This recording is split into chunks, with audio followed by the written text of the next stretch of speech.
It's 23 away from 8. Now, with the summer holiday season around the corner, what is it that you look for in a good holiday? Does it have to have those mountain views and ocean vista, adrenaline sports? Or what about the things that you can smell, touch, or taste? Sam Noonan is a bit of a traveller and has recently enjoyed a recent holiday in the snows, and Sam is also visually impaired. Good morning, Sam. Hi, Simon. Thanks very much for joining us on ABC South East. We are talking about sensory tourism this morning. And what does that mean for you, Sam? What are you after on a holiday? I'm after the sensory experience, but I'm after feeling safe and confident in the people that I'm with as well. So when I went to the snow in July, I enjoyed the air was beautiful and clean because I'm from Sydney. So, yeah, we don't experience the nice mountain air. I'd never been to the snow before, so just the whole experience of walking in it, falling in it, making snow angels, all that cheesy stuff, it was just really good. Sam, and you're visually impaired. Have you been on holidays before which haven't really offered you much in terms of those sensory experiences? Yes, basically. So my holidays, I have a family. I've got two, well, they're now 17 and 20, two girls. And my husband is also blind. Oh, are you there? Yes. Yeah, okay, sorry. So, yeah, I've been on holidays before with my family.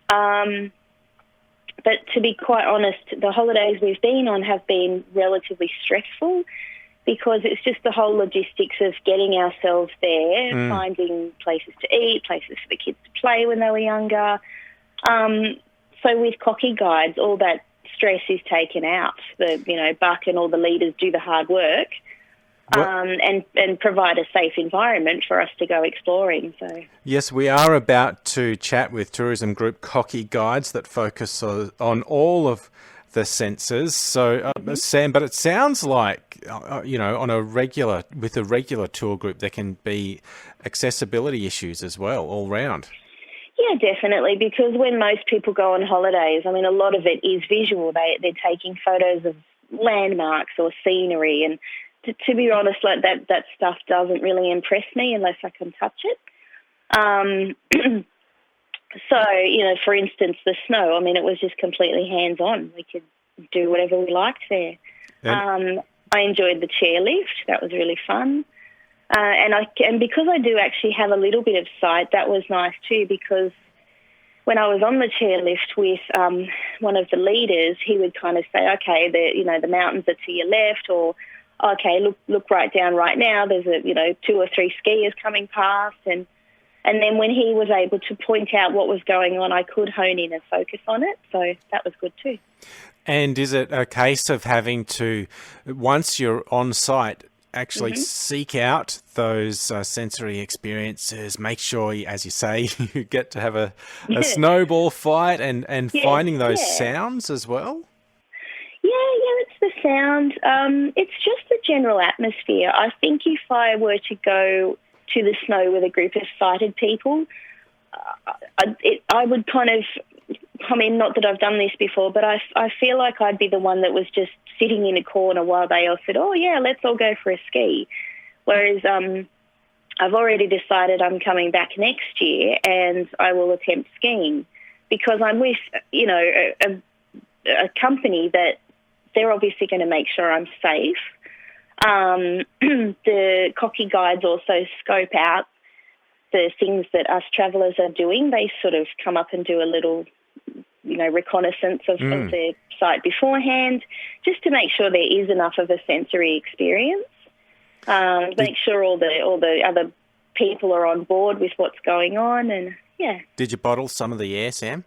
No, I wish I had have. Sam, we're about to talk to Buck from Cocky Guides. Wonderful to talk to you, and thanks for telling us about it. That's okay. Thanks, Simon. Sam Noonan there, a traveller who recently enjoyed a trip to the Snowies. Now let's talk to Buck McFarlane. G'day, Buck. G'day, Simon. How you doing this morning? Well, thanks. Now, Cocky Guides are a finalist in the New South Wales Tourism Awards coming up early next month. So, congratulations. Thank you. Very exciting in our first 12 months. So we're taking 300 travellers to all sorts of places at the moment, up and down the East Coast, including the Snowy Mountains, which was an awesome achievement for my leaders and the travellers. Are there many tourism operators doing this kind of thing? There's only one other operator in the English-speaking world that I've found, and they're over in the UK. Their model's a little bit different. They take sighted travellers and pair them up with vision-impaired travellers. And so they'll have a mix of sensory and sighted elements. For Cocky Guides, we'll have a Cocky Guide, 1 in 6 support. So our traveller needs to be active and mobile and be able to listen to our instruction. Where'd you get the idea, Buck? So I've been in tourism for over 10 years, pretty much honing my skills in presenting destinations with backpackers up and down the East Coast between Melbourne and Cairns. In fact, twice a week we would come through the Snowy Mountains, climbing Mount Kosciuszko and skiing in the winter with companies like Oz Experience and Adventure Tours Australia. So I guess having a youth tourism background, we really need to bring a destination to life. So I guess that's where our skill is. I've had travellers with autism, I've had travellers that have been deaf, a few different special needs over that time. But you know what I'd never seen anywhere I've worked or travelled around the world is a blind traveller. I'm sure there's probably been plenty of low vision travellers and probably plenty that I've spoke to, but they've never, never let that be known. Buck, great to talk to you. Congratulations. Thank you very much. Excellent. No worries. Thanks for the time, Simon. Buck McFarlane there is one of the Cocky Guides. Fascinating to hear about that as well. And thanks to Sam for telling us about it too. Coming up to